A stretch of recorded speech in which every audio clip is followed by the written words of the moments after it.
Welcome back to AskPrebuilt, the series where I answer your questions about 7 Days to Die, Valheim, and just general stuff.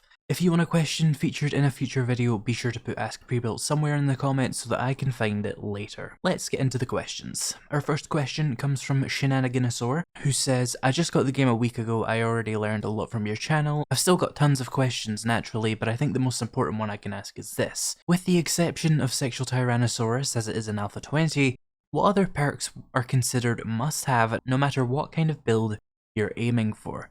So yeah, in Alpha 20 you will of course need Sexual Tyrannosaurus. If you want to use melee at all, it really is a must-have. Flurry of Blows is also a good option if you're using a one-handed melee weapon like a club or a baton. At some point in your playthrough, of course, you're going to need your damage perks for your weapon, of course, and Parkour is also a very good perk if you can spare the points. But otherwise, you'll definitely, at least on single player, need Miner, 69er, and Motherload. This applies to about 99% of players because you're gonna need that if you want to build a base, and if you want a lot of materials for ammo and explosives, but also because mining without these perks is just absolutely horrible. It's slow and tedious, but also it's not very efficient because Motherload really does make it a lot more viable, giving you 100% more ore, but this doesn't really apply if you play with a really boosted player damage, because obviously you don't really need the perks for mining if you're just going to make mining 3 times easier in the settings anyway.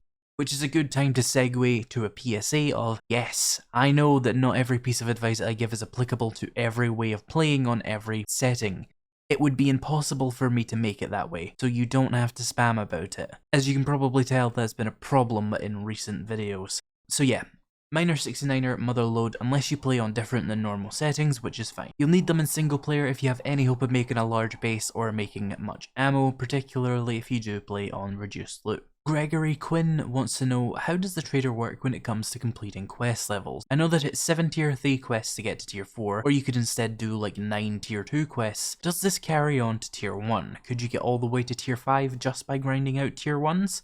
So the short answer is, yeah, you can. If you want a more in-depth understanding of how this works though, it seems to be the traders work on what could be essentially called a point system, where the number of points required to unlock the next tier of quests is the current quest tier that you're on times 7. So if you're doing tier 1, you need 7 times 1, or 7 points to unlock the next tier, which is pretty simple. And in this case, the number of points that contributes towards that points goal is based off of the tier of the quest you're doing, with tier 1 quests giving you 1 point, all the way through to tier 5 quests giving you 5 points. Meaning you would need 7 tier 1s to complete tier 1 and unlock tier 2. And the points you gain are essentially reset back to 0, meaning that with every tier, you would need to complete 7 of that tier to unlock the next one, which we know is just true. So you mentioned in the question that you could do like 9 tier 2 quests to unlock tier 4. The idea is right, the numbers are wrong. If unlocking tier 4 requires 7 times 3 points, that would mean that you need 21 points to unlock it. Then after you've unlocked tier 3, you would have to do 7 tier 3s or 11 tier 2s, which I tested and found to be true. Now in that case, you'll notice that 11 tier 2s adds up to 22 points and not 21, and what happens there is that the extra points are added to your next tier's counter. So we've unlocked tier 4, we need 28 points to unlock tier 5, but since we did 11 tier 2s, we have 1 spare point to go towards our count, meaning we start off with 1 out of 28. And that works for any tier. For example, if you somehow did 2 tier 5s without completing tier 1, you would complete tier 1 and you would have 3 points left over for tier 2. I know that's a lot of numbers and timesing, but the maths isn't particularly hard, but I know most of you didn't sign up for maths. But that is essentially the mathematical idea behind it. And the final part of the question, could you get to tier 5 by just grinding out tier 1 quests? Of course. It would take you 70 of them to go from tier 1 to tier 5, and then you would need to do another 35 to complete tier 5. But yeah, you can do it. A better strategy would probably be just to stick with tier 4s rather than doing 35 tier 1s, because you need 7 tier 5s to complete tier 5 and get the bonus, but you only need 9 tier 4s to complete tier 5, and I know which one I could do a lot faster. I feel like I've said here so many times in this question. Paul wants to know, does Biome loot bonus affect trader rewards?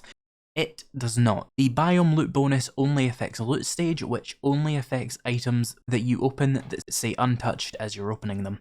Blitzcreeper JC wants to know, would you consider going back to an old alpha of 7 Days to Die just for posterity, whether making content or just by yourself? I did that in this video, which I'll link in the description. I went back to alpha 15 and I compared it to alpha 19 at the time. Flair wants to know what I think about bows. Of course their power level matters, but do you have any thoughts or concerns about how the weapon plays? I personally run into bugs with it. Bows are extremely powerful in Alpha 20, I made a video on it, I'll also link that in the description. The bug that I've encountered is ammo not loading properly, and it is the most annoying thing in the game, but you kind of just switch ammos back and forth and then you're good and you can fire again. Our next question comes from Crunch E Nuts. Is there a way to survive the radiation zone in 7 Days to Die? The short answer is kind of. The long answer is yes. The radiation suit doesn't do anything in 7 Days to Die, it's just cosmetic, but you can just keep healing with first aid kits and bandages, so you can survive it by healing, but there's no radiation pill or suit in the game that actually works yet, and there's nothing actually out there in the radiation for you to find. Our next question comes from Erica. How do you feel about the gunplay animations and that the iron sights feel clunky and are misaligned with the weapons? I hate it. They're awful. Fortunately, I never actually have to aim down sights much in this game because you can get just as accurate with hip firing. Laser sight, foregrip, retracting stock if it's available, run and gun perk if you can get it. No reason to ever aim down sights, you can just hip fire your way to victory. Weird Logics wants to know, if I had the power to add any content related update to 7 Days to Die, what would it be and why, except any content that's planned for future alphas? Outside of content that's planned for future alphas, nothing. The game is already too bloated and overbaked, and it runs like total garbage as it is. The stuff they said they're gonna add is the stuff I want, and I would prefer it if it came with as little performance hits as possible, as quickly as they can make it. Mods can be used to widen the breadth of the game by adding more flavor items like katanas and helicopters and aliens, but at their core, they're not adding anything that the game desperately needs. Nox Centurion wants to know, do you feel that games such as 7 Days to Die and Valheim are more suited to single player or multiplayer games? I've only ever played both solo, but especially with Valheim it feels like it's more multiplayer oriented at times, so 7 Days to Die is perfectly suited as either a single player or multiplayer game. It does get harder with more people, but not hard enough to counteract how much easier it's made by another person being there, so it stays about the same level of difficulty either way, with all the extra players working against the increased difficulty. Valheim is similar, but multiplayer is definitely more tolerable than single player, as there is a lot of grindy things in Valheim that I don't like doing. I can kind of just drop on someone else, whereas 7 Days to Die only really has mining in that same area of annoyance. Most of everything else is something active that you can use your brain while you're doing, and if I die in multiplayer in Valheim, I can just get my friends to take me back to my body safely, whereas in single player Valheim it's quite common to die multiple times, losing all kinds of gear and backup gear to the swamps. But death in 7 Days to Die is basically harmless because a lot of people just play permadeath in single player anyway, so it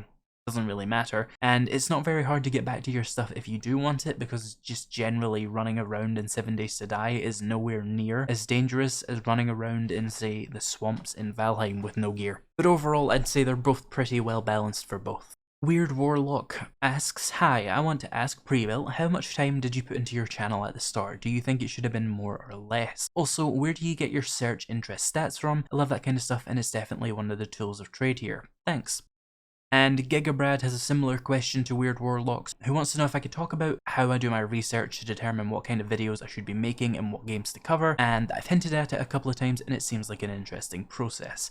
So to answer the first part, when I first started I put entirely too much time into my channel and I probably could have gotten away with putting in a lot less effort for what I got back for it, but I wouldn't really change what I did, to be honest. As for search interest and player counts, I use Google Trends and Steam charts. You can use Steam charts to check the current player's 30-day average, 30-day gain, and percentage gain of any given game on Steam. If a game has a smaller average player count than 7 Days to Die, I probably have no interest in wasting my time with it, because if it has a smaller interest, that wouldn't really be worth trying to pivot my channel into, because it's such a pain to pivot the channel, meaning I would lose more subs turning the ship than I would gain from actually picking up those viewers. I can also see if a game is on a big upwards trend, meaning it might be a worthwhile investment to get in early, but usually If it's less than 7 days to die, I'm probably not going to start doing videos on it. Now, this is not 100% though, because of course Valheim right now has a smaller PC player base than 7 days to die, but it just released on console, so even though Valheim has a rapidly declining player base on PC, it's absolutely booming on console, causing the views on some of my Valheim videos to do this. And with Google Trends, I can see the general interest of various things based on YouTube search data, Google searches throughout any time frame, in any specific region. For example, I can see that while 7 Days to Die is on a general upwards trend for its player counts on Steam, it's actually long past its general interest golden age, as console was abandoned all those years ago, and of course console makes up a huge percentage of the gaming market overall. Without console being updated, 7 Days to Die has mostly withered to just its PC player base, and while the PC player base has steadily risen, it's actually a lot less lucrative of a time to be a 7 Days to Die channel than it was 6 years ago, until console gets updated at least. I can also compare it to other games like Valheim, and here we can see that the original release of Valheim, with its insane viral spike that it had, which would have been the best time to get in on it. As you can see, since November, Valheim has spiked in general interest above 7 Days to Die, and since it came out on Xbox, it's generally of more interest than 7 Days to Die as well. But general interest does not necessarily translate to a larger audience, just that it's being talked about and searched more. If you ever wondered why so many 7 Days to Die channels try to break into Ark Survival Evolved, this general interest and almost double the player count is the reason why. As a content creator, the audience for Ark is bigger, but it is more competitive, so you need to have some experience to really stand out in Ark. But 7 Days to Die is the lower risk, lower reward option. Fadeout says, "Hi Iz, how would you feel about Valheim construction videos where you let your creativity flow wildly? I love your content and keep it coming." I suck at building, and it would probably just destroy my mental health with me constantly comparing myself to others. On top of that, I feel like the kind of meandering building with B-dub style video would kill my channel, especially with Valheim, which is the less popular game that I play, and I just don't have the level of dedication to Valheim building to do those more focused time-lapse videos that are much shorter and much more precise, but also require almost no mistakes on the part of the creator. That would also require me to get a second computer to do the time-lapse shots, which I have absolutely no interest in wasting my money on, so yeah. Probably not going to make any kind of building videos because I'm bad at building. They're pretty terrible videos as it is, and to make them good I would need to buy a second computer, and it would probably never pay for itself. So no. But I am glad you like the content though, and I will of course keep going with it. Raven wants to know, if 7 Days to Die wasn't around, what game would you have picked for the channel? It's impossible to say what I would have done 2 years ago in a different timeline. If I knew what I know now, I could probably have smashed it in Valheim back in its first release, but seeing these stats, it's hard to not say Ark Survival Evolved would have been a good choice. Or better yet, if you think Ark's chart dwarfs 7 Days to Die in Valheim, if you want to see a really competitive but insanely huge audience, look at this Minecraft chart. And Minecraft has 180 million active players in the last 30 days, and a peak Twitch viewer count of 1.7 million. It'd take a while to get going in that niche because it's so saturated, but damn, if you could break into that, you would have an insanely large audience. That is some serious cash money right there. I am jealous of Minecraft YouTubers. Stephen Best wants to know, which do you prefer, tea or coffee? Also, how are you today? Cheers. Tea for taste, coffee for power, and I'm good, thanks for asking. I hope you're all doing good too. Thank you for watching to the end of this episode of AskPrebuilt. If you want to see my videos early and support the channel, I do have a Patreon linked in the description. Speaking of which, thank you to my channel members and patrons for making this video possible. And thank you so much for watching, and I'll see you in the next video.